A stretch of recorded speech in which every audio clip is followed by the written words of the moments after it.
Yo, yo, yo! Good morning sa tanan. Kanina po si Carl. Mag-tutorial ta karon og Adobe Audition, Fruity Loop Studio or FL Studio og Native Instruments gamit ang tone generator nga Massive og FM8. Unahon na to ang Adobe Audition kay mao man yung gusto ni Master Dexter. So mao ni siyang interface sa Adobe Audition.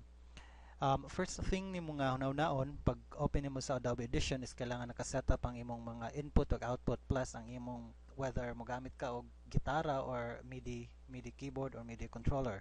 So first ani ka sa edit, ani ka sa audio hardware setup, and then make sure nimo nga the best gid nga hardware pag mag-recording ka kung kanilang is ASIO for all kay wala gyud siya latency or mga delay or mga crack or whatsoever.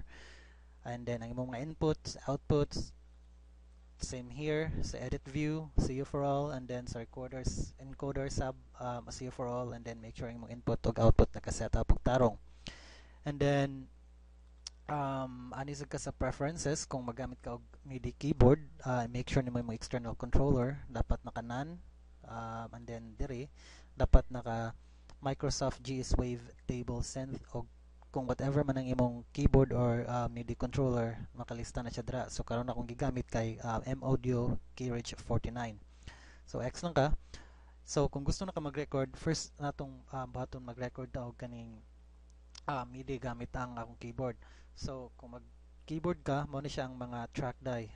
Bali kung sa mixer pa, dire ka mag-input, input, then na kay master nga input para mixing na dayon. So first mag-insert ta og MIDI track. Mag-wait lang ta kay dugay man na siya mo-load. So while nag-wait nga mo-load na siya, kung gusto gani ka og gitara ang imong gamiton pag record or unsang live nga instruments gamitan og plug-in or input, diri lang ka. I-make sure nimo ang imong mga input diri naka-plug either na kay mixer or anything nga ma-input nimo sa imong PC, and then pag ma-input na nimo makita man nimo dira unsa imong gi-input, imo lang i-on and then asa nimo i-output sad. Pwede ka mag-simultaneous nga recording as long as ang imong mixer ga support og simultaneous nga recording. If not, well, mag-individual ka puli-puli until ma-complete na mga usa ka song.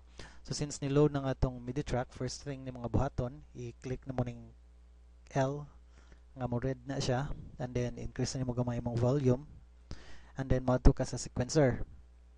Nikabot mo sa sequencer, ani ka diri sa kaning makita nimo unsa imong mga input for MIDI controller or MIDI devices.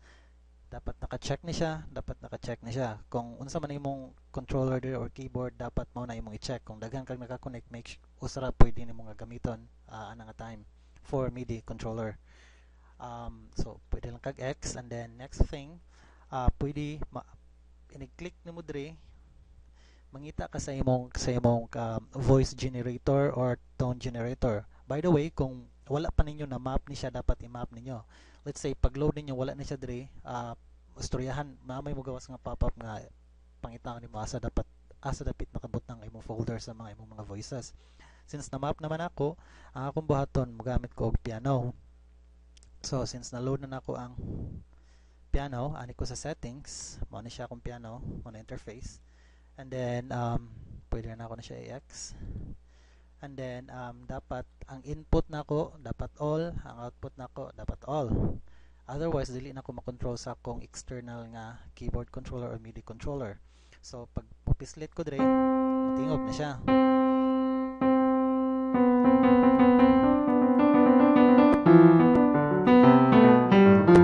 Okay, and then kung gusto ka og mag-record sub gamit ang MIDI, dapat i-click nimo ning red arm for recording ni siya, and then pag naka-click na nimo na, akong ginabuhat kay akong gina-maximize ang equalizer. Pwede pug dili nimo i-maximize ang equalizer, it's your choice good. So i-click na ko na siya, and then next thing na kong buhaton is ako ni siyang for ready for record na. Matay man na siya karon, so pwede na nga mag-record.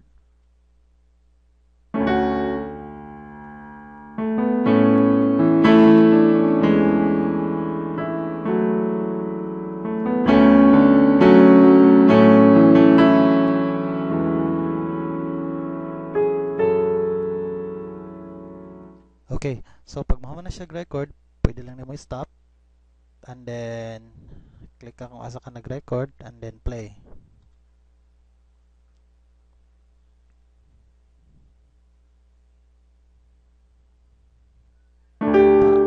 Mao na siya, mao na imong gi-record yan.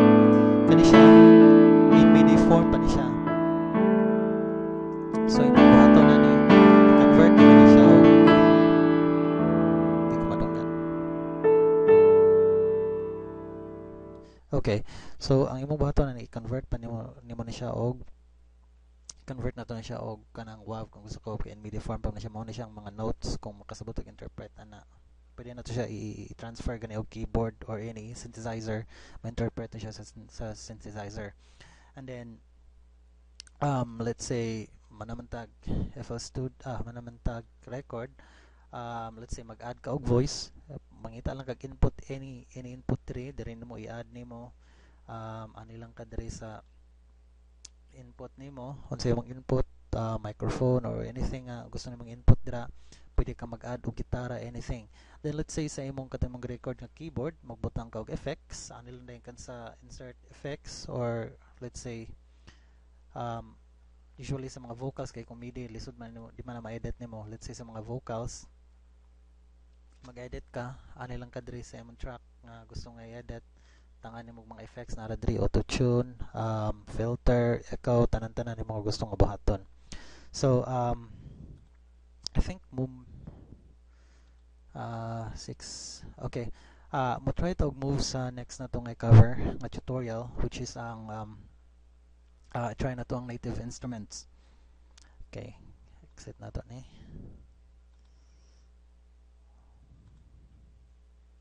Native instruments muna siya ang manufacturer sa Guitarage, Contact, Complete, usually ginagamit ni siya sa mga pop artist karon kanang mga parehan ni Lady Gaga, pinakasikat nga gamitan is kanang si LCT. So let's start with Massive.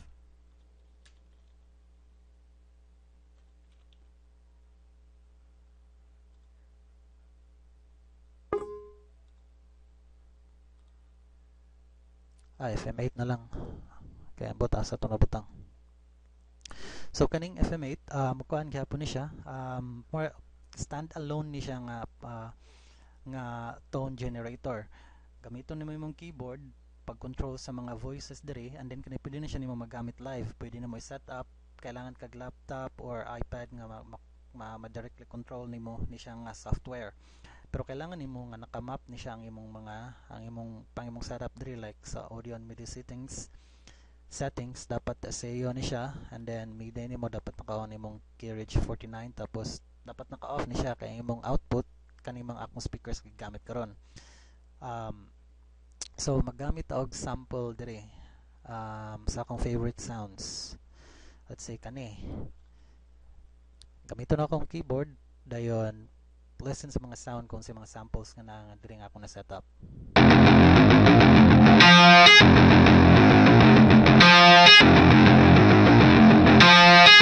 So kung mag-track ko mga let's say kanang mag-add ko kanang mga layers sa na-complete nga music, and then mag-add ko layers, or usually ginagamit na siya kanang pag-produce ng gyud mga kanta or nakay mga nahon na nang i-fill in, pwede sa nimo i-add.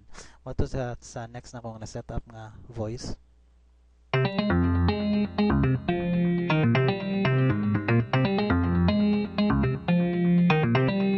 Another one of my favorite nga na setup na ko gyapon.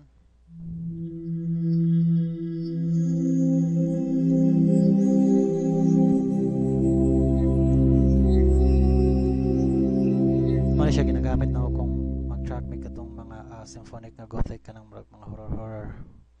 And then next example.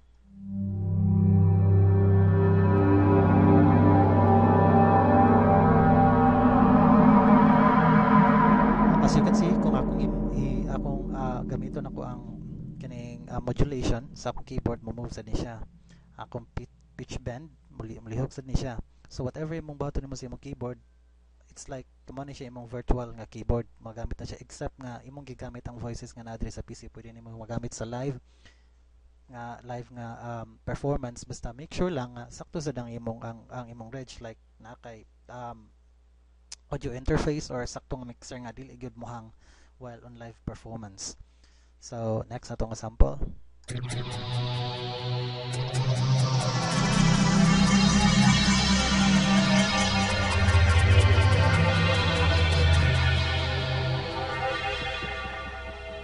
Another sample na pod.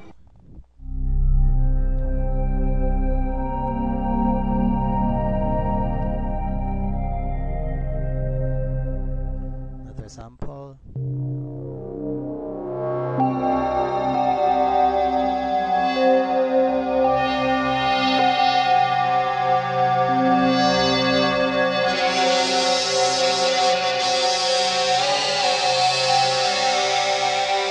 Okay. Another sample.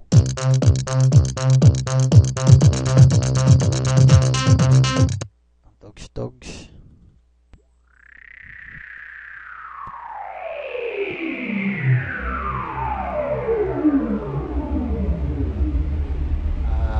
Kuha na to siya negative phaser, and then pwede mo ka mag-mix og imo adre.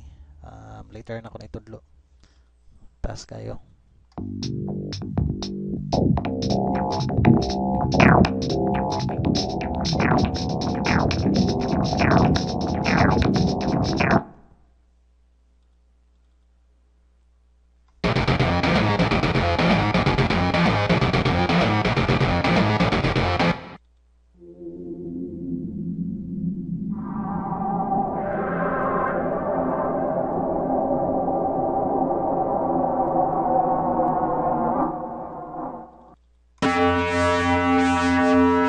Pwede ka mag-Lady Gaga. Atay ba?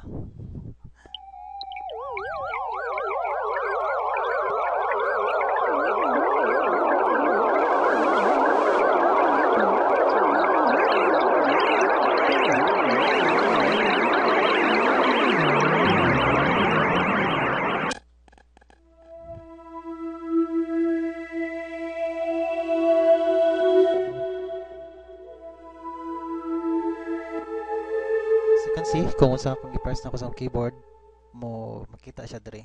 So whatever.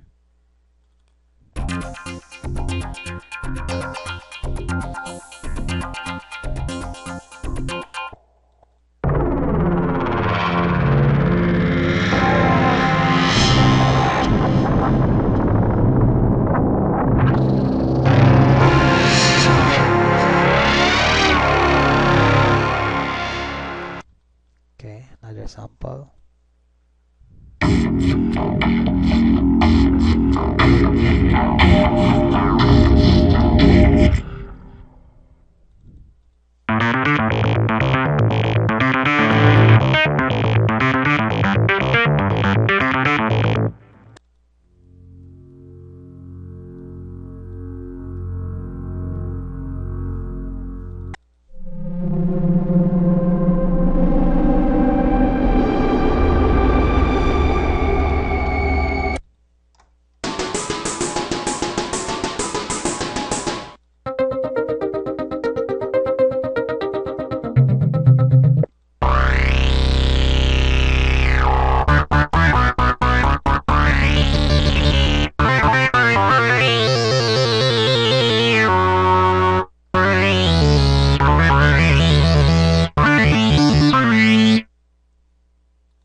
Okay, lapas na ta sa time.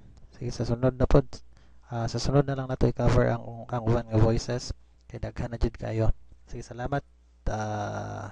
May buntag sa igat nga musikero nga si Dexter. Bye-bye.